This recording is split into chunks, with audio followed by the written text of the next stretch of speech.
bunyi dari mana. Jadi kalau kita ada nyebrang jalan ada klakson gitu ya. Kita tahu nih kiri apa kanan. Nah, tidak hanya estetik tapi juga fungsinya. Fungsinya. Ada yang tanya nih dok. Jadi pendengaran saya selanjutnya gimana dong dok?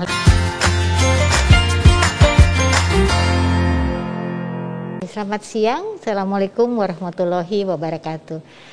Pada hari ini kami dari KSM Departemen THT FRSCM FKUI akan berbicara tentang mikrotia.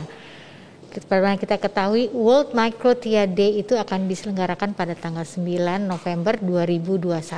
Nah, oleh sebab itu kita akan berbicara dengan mikrotia nih. Nanti ada beberapa acara yang akan diselenggarakan oleh Departemen THT FKUI RSCM ini, yaitu pada tanggal hari ini tanggal 8 podcast mengenai mikrotia, dan ada 2 acara live Instagram kita juga akan membicarakan mengenai mikrotia, serba-serbi mikrotia. Nah, pada hari ini kita akan berbincang-bincang dengan salah satu staf yang ada di Departemen THT RSCM FKUI, yaitu Dr. Mirta yang cantik ini. Selamat siang Dr. Mirta. Selamat siang Dr. Ria. Ya, kita akan membicara mengenai apa sih sebenarnya itu mikrotia, gitu ya. Nah, mikrotia di THT RSCM ini sebenarnya kita sudah menjalankan operasi mikrotia itu sejak tahun 1998. Jadi cukup lama benar.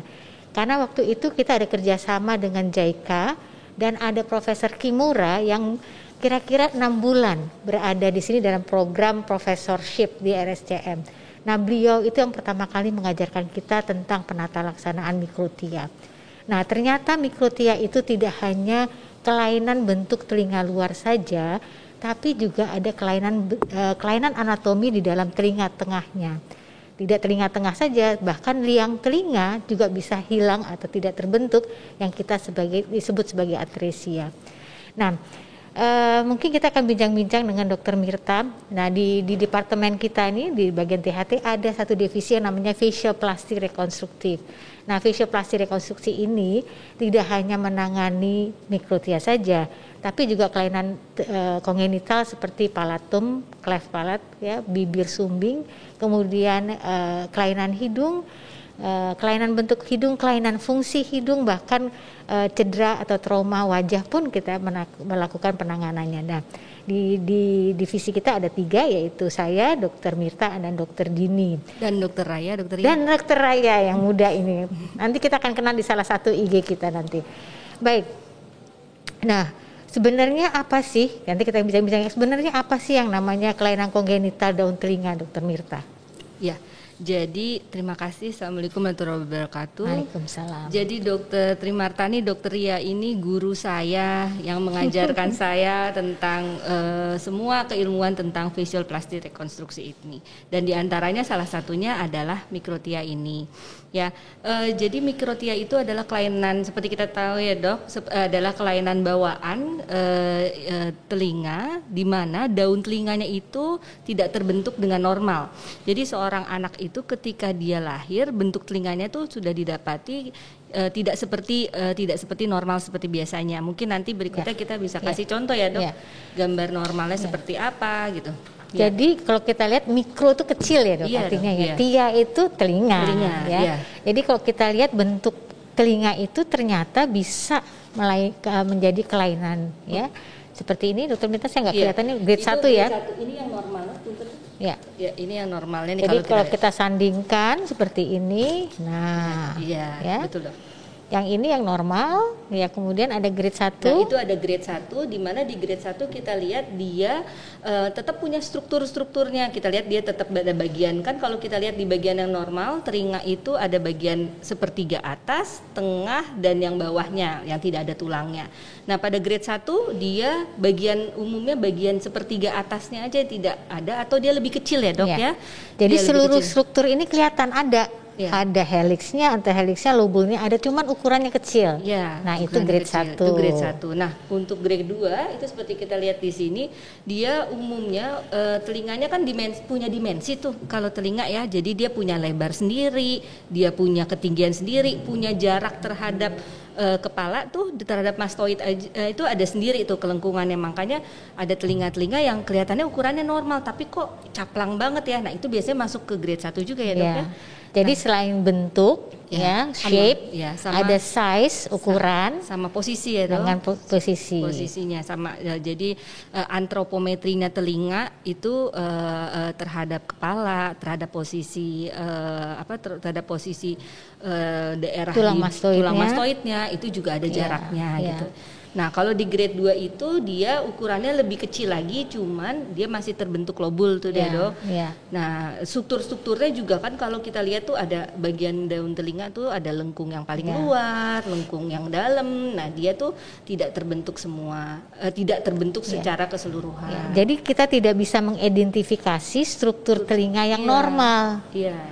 Ada lobulusnya hilang, ada helixnya tiba-tiba hilang gitu ya, nggak ada ya. Jadi kita nggak bisa lihat ini telinga atau bentuk yang lain gitu ya. Oke. Nah, selanjutnya tuh dok ada grade 3. Nah, di grade 3 ini itu yang strukturnya semakin tidak bisa diidentifikasikan lagi. Biasanya cuma ada lobulnya tuh. Nah, kalau lobul tuh tempat ini ya, tempat kita pasang anting-anting yang bagian daun telinga yang tidak ada tulangnya, yang nggak keras gitu. Nah, kalau sampai tidak terbentuk sama sekali itu yang dibilang grade 4 atau disebut juga anotia. Kadang-kadang disertai juga dengan atresia. Iya dok. Jadi bisa saja dia grade 1 tapi nggak ada liang telinganya gitu ya. Bisa dia grade 2 ada sebagiannya terbentuk tapi nggak ada liang telinganya. Iya, tidak ada liang telinga. Jadi tidak selalu sebenarnya orang-orang anak-anak yang kelainan dengan mikrotia itu tidak terbentuk liang telinganya ya dok ya. Ada juga yang liang telinganya tidak terbentuk tapi daun telinganya strukturnya normal, tapi demikian kebalikannya. Jadi artinya adalah bisa saja dia mikrotia tapi pendengarannya bagus ya, excellent banget ya, karena liang telinganya terbentuk, tulang-tulang pendengarannya itu terbentuk. Nah, bagaimana sih dok kita penampilan tadi sudah disebutkan mengenai penampilan, tapi berbahaya nggak sih? Jadi kalau dari segi emergensi sih tidak ya dok. Jadi aspek yang biasanya umum kita dapati pada pasien dengan mikrotia tuh biasanya mungkin lebih ke masalah psikologis di awal-awal bayi baru lahir ya dok. Nah, jadi biasanya tuh orang tua orang tua begitu melihat bayinya kok telinganya berbeda tuh panik. Pasti panik kan? Satu adalah gimana cara merawatnya. Kedua, nih pas anak saya bisa dengar nggak sih, nanti bisa tuli nggak sih gitu kan ya? Bisa sekolah seperti normal atau tidak sih? Jadi pasti di awal-awal hari-hari pertama kali kelahiran tuh dia akan mencari dokter. Untuk bertanya itu. Nanti yang jadi masalah lagi kalau udah prasekolah tuh ya dok. Nah biasanya anak-anak udah mulai kan ada tuh ketika seorang anak itu dia mulai mengaca. Terus dia mulai mengetahui kok ada sesuatu yang berbeda dengan dirinya, atau apalagi misalnya dia unilateral ya dok, misalnya cuma satu sisi kok kiri dan kanan berbeda. Nah ya mungkin psikologis anak itu yang harus dipikirkan ketika dia prasekolah, kan anak-anak masih biasa umum suka mengejek teman yang gitu-gitu ya dok. Nah. Sebelum kita bicara gitu mungkin kita harus menjelaskan dulu nih fungsi pendengaran. Bagaimana mendiagnosis bayi baru pulang dari rumah sakit dengan mikrotia. Gimana nih Dokter Mirta?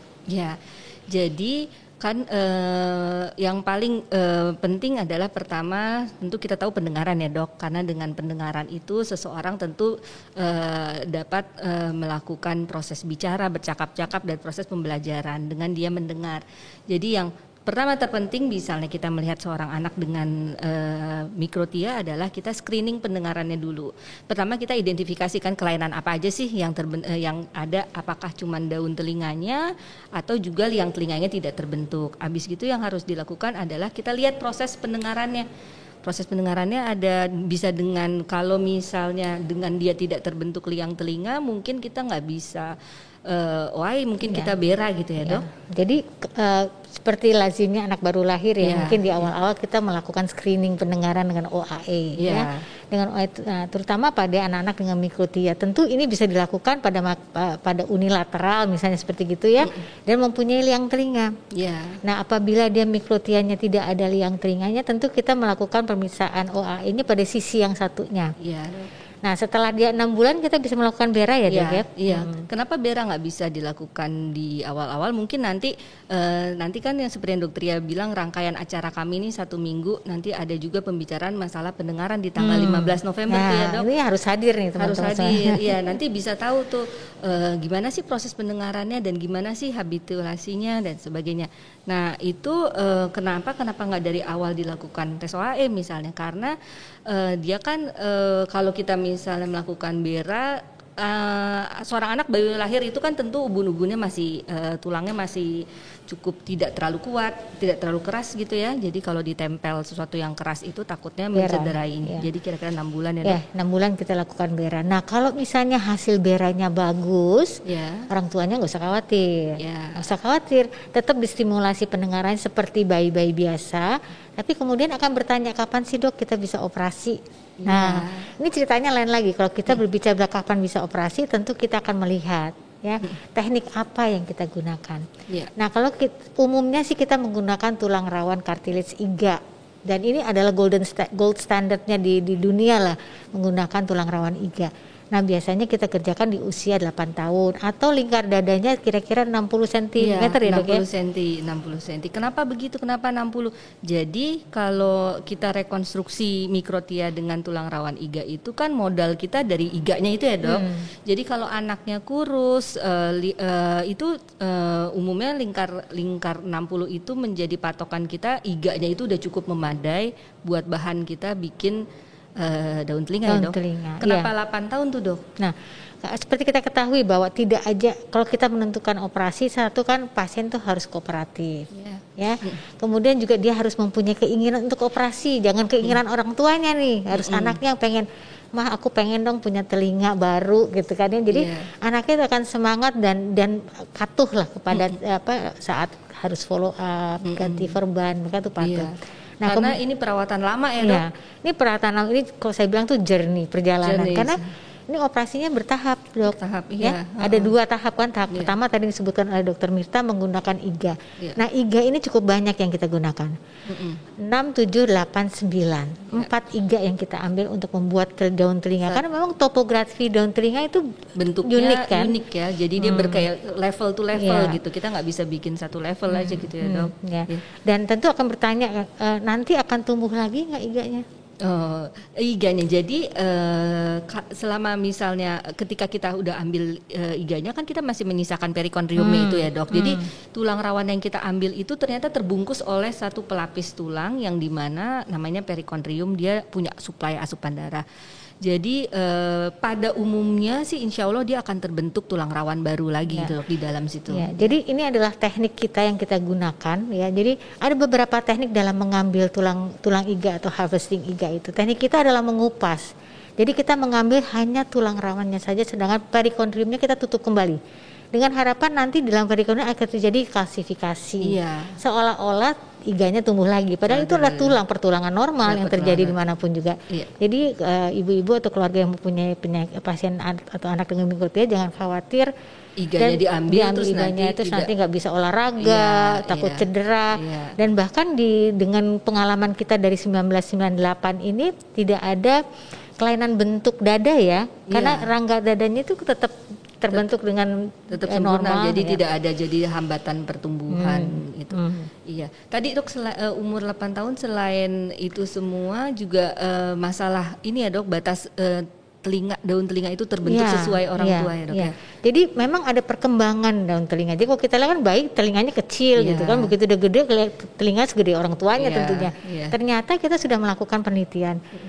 Pada usia 8 tahun itu ukuran, tadi kan disebutkan ya, ukuran telinga itu sudah mencapai kira-kira 80-85%. Jadi udah hampir seperti normal. Jadi kita bisa mencetak atau mengikuti bentuk telinga yang sebelahnya. Jadi jangan khawatir tiba-tiba kenapa juga nggak dilakukan operasi lebih dini, takutnya selain pasiennya tidak kooperatif, nanti telinga yang satunya kan biasanya kita kalau unilateral kita menyamakan telinga sebelahnya ya dok.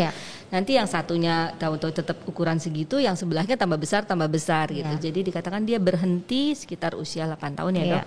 Iya. Dan itu sudah mendekati 80-85% telinga dewasa. Iya. Nah itu kita baru bicara tahap 1. Iya dok. Jadi pada tahap 1 itu pertama-tama kita akan membentuk kerangka daun telinga.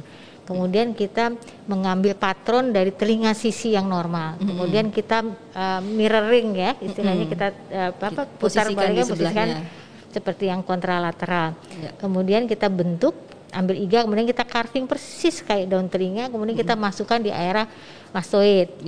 Kemudian kita jahit. Itu selesai tahap 1. Iya. Biasanya berapa lama tuh dok kita masuk ke tahap 2? Kira-kira 3 bulan. Kira-kira 3 bulan. Kenapa? Perlu 3 bulan? Iya, jadi tentu yang kita harapkan daun telinga kita itu yang kita tanamkan udah bisa hidup dengan baik ya. Jadi viabilitasnya baik, dia juga tidak absorpsi, dia biasa udah terbentuk kapsul ya dok. Iya, ternyata kuncinya adalah gitu, terbentuk kapsul. Karena kapsul ini nanti yang akan kita lekatkan graft. Iya. Dan dia bisa tumbuh. Kalau kita lekatkan langsung di tulang rawan, dia nggak bisa hidup dia. Iya. Jadi kita harus tunggu 3 bulan. Nah setelah 3 bulan kita elevasi ya, kita angkat. Baru biasanya kita angkat, terus kita tutup lagi, kita pasang skin graft ya dok ya. Kita pasang skin graft. Terus kalau anaknya bilateral gimana dok? Biasanya sih kita ngambil dari orang tuanya. Jadi patronnya kita ambil dari orang tuanya. Jadi ke unilateral kan kita patokan ke telinga sebelahnya. Tapi kalau dia bilateral tentu yang jadi patokan adalah orang tuanya ya, telinga orang tuanya. Apa saja sih yang kita perlu persiapan untuk operasi? Misalnya nih ibunya udah, Bu, anak saya udah pengen banget punya telinga baru nih, mau tahun baru dengan telinga baru gitu ya. Apa aja sih persiapannya? Jadi persiapan untuk operasi, jadi pertama-tama yang mesti dilakukan seperti kita operasi biasa sih dok. Umumnya kita persiapan untuk toleransi operasi, darah, ronsennya dan sebagainya. Dan kita juga mungkin perlu tahu, karena kan tadi masalah misalnya dia tidak terbentuk liang telinga ya dok ya. Masalah kita perlu operasi untuk liang telinganya atau tidak gitu. Jadi kita perlu tahu pendengarannya, CT scan-nya mungkin dok, untuk penilaian ya dok. Iya, itu terutama untuk tahap kedua ya. Untuk tahap kedua terutama, ya untuk tahap kedua. Nah dari CT scan itu kita bisa mengidentifikasi tulang-tulang pendengaran. Iya. Ya. Sebenarnya apa sih tulang pendengaran, buat apa sih dok? Nah, itu untuk hantaran suara. Jadi kan hantaran suara itu ditangkap oleh daun telinga, masuk ke liang telinga, kemudian diamplifikasi dengan perbandingan membran timpani kemudian diteruskan dari tulang-tulang pendengaran, dirubah menjadi impuls listrik dan ditangkap di otak, itu kan ya sederhananya ya. Iya betul. Nah kita sudah melakukan penelitian tuh Dokter Mirta tuh, saya ingat banget tuh bagaimana kita bisa memprediksi kelainan telinga tengah dengan bentuk daun telinganya. Nah, jadi kita compare tuh derajat 1, derajat 2, derajat 3, kalau nggak ada ini itu kemudian kita CT scan, kita komparasi tuh. Karena sebetulnya ada indikasinya ya liang telinga ya. Kita melakukan kanaloplasti ya, hanya bila just dovernya. Jadi ada penilaian ya dok. Jadi penilaian tulang-tulang pendengaran itu ternyata mesti dinilai nih. Ada skornya. Nah namanya kita nilai dari CT scan, namanya just dover ya dok. Just dover score. Kalau just dovernya sekitar di atas 8, baru dia merupakan kandidat yang baik kita bikin lubang ya. Yang telinga ya. Kenapa itu? Jadi penilaian just dover itu macam-macam. Ada dari volume kafum timpani, kemudian ada tidak malleus inclusnya gitu ya.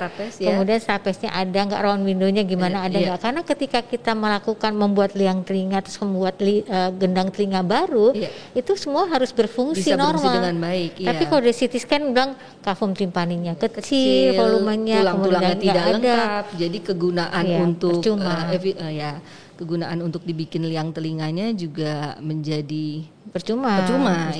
Padahal kita kan effort tersendiri ya untuk membuat liang telinga tersebut. Kalau ternyata just dover jelek, kalau ada yang tanya nih dok, jadi pendengaran saya selanjutnya gimana dong dok? Alat bantu dengar ya. Nah dengan buat kita bikin telinga-telingaan itu juga sebagai salah satu tempat untuk kita naruh alat bantu ya dok? Betul. Karena kan kalau dia mikrotia misalnya yang grade 3, dia nggak punya tempat sesuatu untuk melekatkan alat bantu dengarnya, ditempelkan di sisi telinganya tentunya. Nah dengan kita bikin telinga-telingaan pada mikrotia ini, tentu kalau misalnya dia masih ada hambatan pendengaran, alat bantunya bisa ditaruh di situ ya dok. Kita tahu alat bantu biasanya posisinya agak di belakang.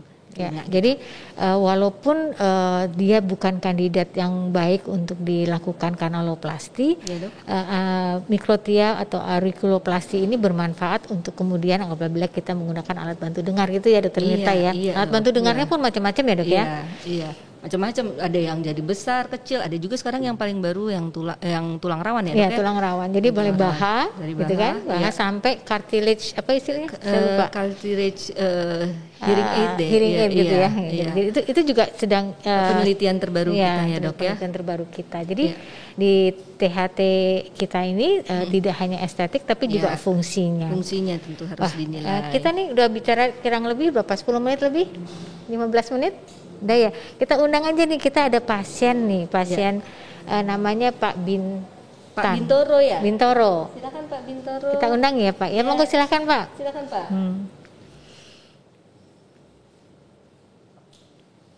Ya, silakan Pak. Silakan. Monggo enggak Pak?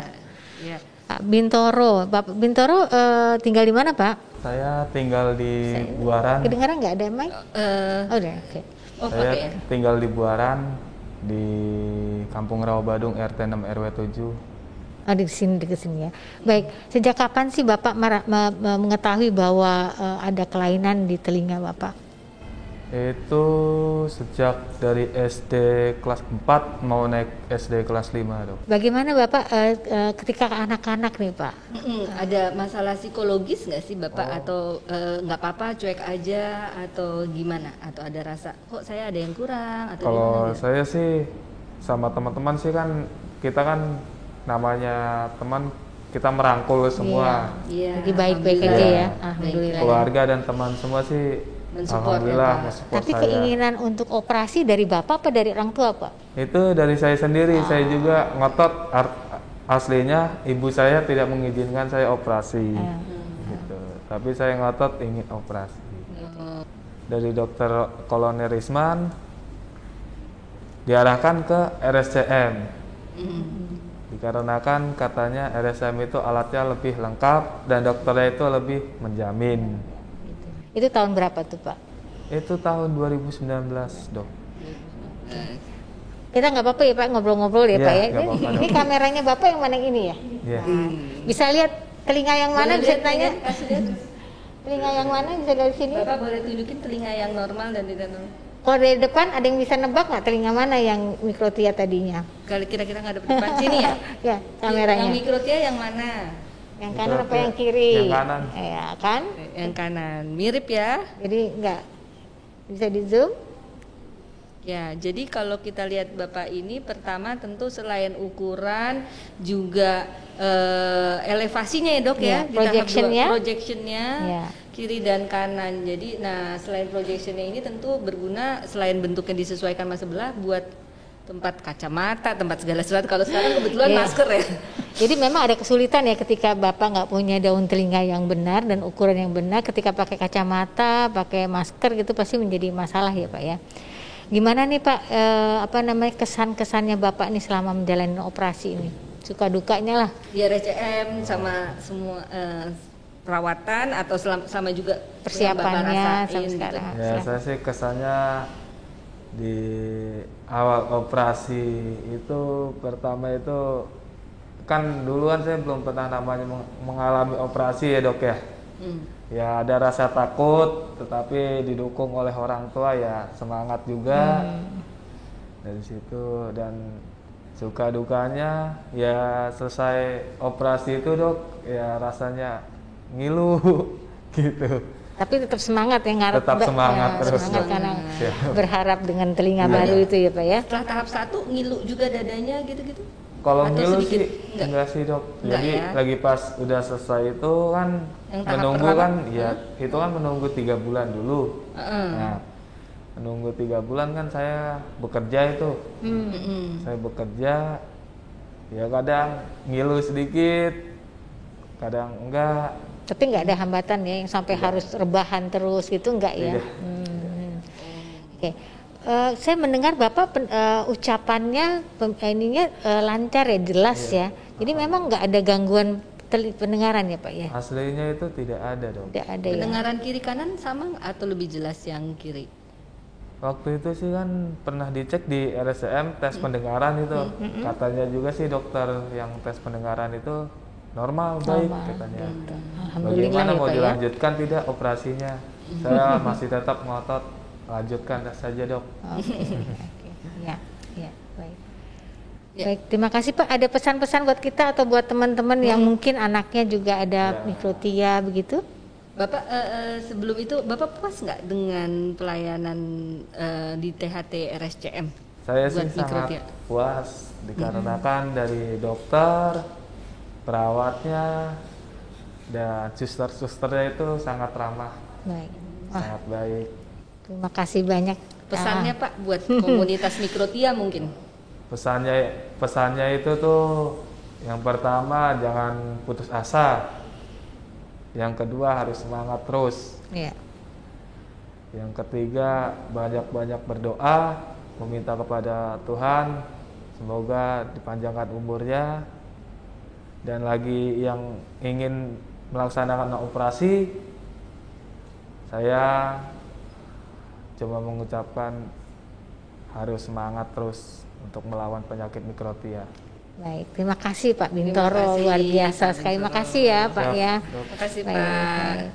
baik. Ya, Dokter Mirta ini alhamdulillah Pak Bintoro tadi sudah hadir bersama kita dan menceritakan pengalamannya nih bagaimana di masa kecil sampai dengan saat ini ya, bagaimana sudah sampai akhir tahap operasi kedua dan tetap bisa beraktivitas dengan lancar dan normal gitu. Jadi support lingkungan keluarga itu penting sekali ya dok, apalagi di awal-awal. Jadi kelihatannya alhamdulillah Pak Bintoro tidak masalah sebenarnya, tapi mungkin ada anak-anak yang bermasalah gitu dok.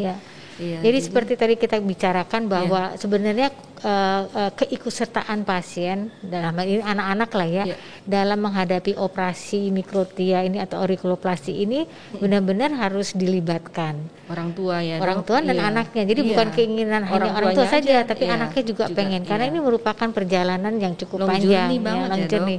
Karena ada tahap 1 dan tahap 2. Belum lagi kok misalnya nanti dia harus pakai alat bantu dengar misalnya gitu ya. Dan pasca operasi biasanya kita tetap pasiennya minimal kontrol 1 minggu sekali ya dok buat perawatan.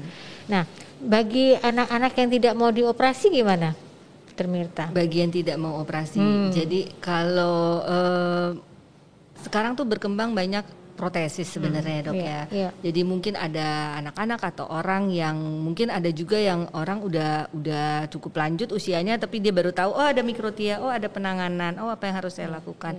Jadi protesis tuh seperti apa ya dok? Seperti mata buatan, telinga buatan. Nah ini ada juga seperti itu. Nah sekarang udah berkembang salah satu alternatif protesis sih sebenarnya dokter ya untuk pasien tapi protesis ini juga modelnya adalah yang bisa dilepas jadi bukan permanen terus. Jadi umumnya biasanya ada kaitannya kayak kancing gitu atau kayak ada stiker yang tek-tek. Bisa ditempelkan. Nah, sebenarnya kalau misalnya anak-anak kita nih yang punya mikrotia dan bisa mendengar dengan telinga yang sebelah, merasa confidence merasa percaya diri dan merasa bahwa saya nggak masalah tuh nggak apa-apa juga kan sebenarnya nggak apa-apa juga. Cuma kalau misalnya liang telinganya tidak terbentuk walaupun cukup baik tapi tetap ada sedikit kurang kali kan ada hantaran konduktifnya terganggu ya dok. Salah satunya mungkin edukasi ke pasien dan keluarganya. Unilateral hearing kan agak susah nyari sumber bunyi itu dok. Nah seperti itu jadi kalau dia menyeberang hati-hati atau biasanya kalau dia dipanggil bukan dari arah mata dia tidak tahu nih sumber bunyi dari mana, dari kiri, kanan, belakang gitu. Jadi edukasi itu penting. Bagaimana dia akan selanjutnya menggunakan hanya satu telinga, sehingga dia bisa beraktivitas normal dan menjaga kita kan punya fungsi pendengaran tuh 2 sehingga kita mengetahui arah bunyi dari mana. Jadi kalau kita ada nyebrang jalan ada klakson gitu ya. Kita tahu nih kiri apa kanan. Tapi kalau satu hearing kan yang dengar harus ini kan yang kiri saja padahal arahnya dari kanan gitu ya. Nah, ini harus diedukasi mungkin seperti itu. Baik, saya rasa sudah kita di akhir nih, sudah setengah jam kayaknya udah cukup berbicara. Tapi masih ada nanti tanggal 9 dan tanggal 12 ya. Besok ya dok, besok tanggal 9, terus tanggal 12 sama tanggal Senin depan tanggal 15 itu kita akan berbicara rame-rame dari segi aspek dari aspek penanganan, operasi maupun pendengaran ya dok. Betul sekali. Okay. Ini semua menyambut dalam World Microtia Day karena kita tahu bahwa masih sedikit yang mengetahui tentang makrosia ini. Iya. Okay. Dan tempat kita RSCM bisa menjadi salah satu tempat pelayanan untuk tata laksana mikrotia ini. Jadi tadi kita sudah sampaikan bahwa Departemen THT RSCM FKUI gitu ya sudah melayani mikrotia dari tahun 1998 dengan dimulai dengan Profesor Kimura yang dulu ditempatkan di sini. Kemudian kita juga mempunyai kolaborasi ya dok ya dengan dengan ahli-ahli mikrotia lain di seluruh dunia ya dok. Ada di Jerman, kemudian ada di Jepang juga, Nagata, dan juga ada yang di Amerika ya, dok ya, begitu. Baik, ada lagi yang mau disampaikan mungkin? Sudah dok, ya. Terima kasih banyak sebelumnya. Terima kasih semua. Ilmu saya ini saya dapatkan dari Dokter Ria, Dokter Dini yang mengajarkan saya sampai bisa membantu penanganan mikrotia. Terima kasih banyak. Terima kasih. Kita akhiri saja dulu bincang-bincang kita tentang mikrotia di acara World Microtia Day dari KSM Departemen THT RSCM FKUI. Demikian. Assalamualaikum. Divisi Facial Plastik dan Rekonstruksi. Demikian. Assalamualaikum warahmatullahi wabarakatuh. Assalamualaikum. Waalaikumsalam.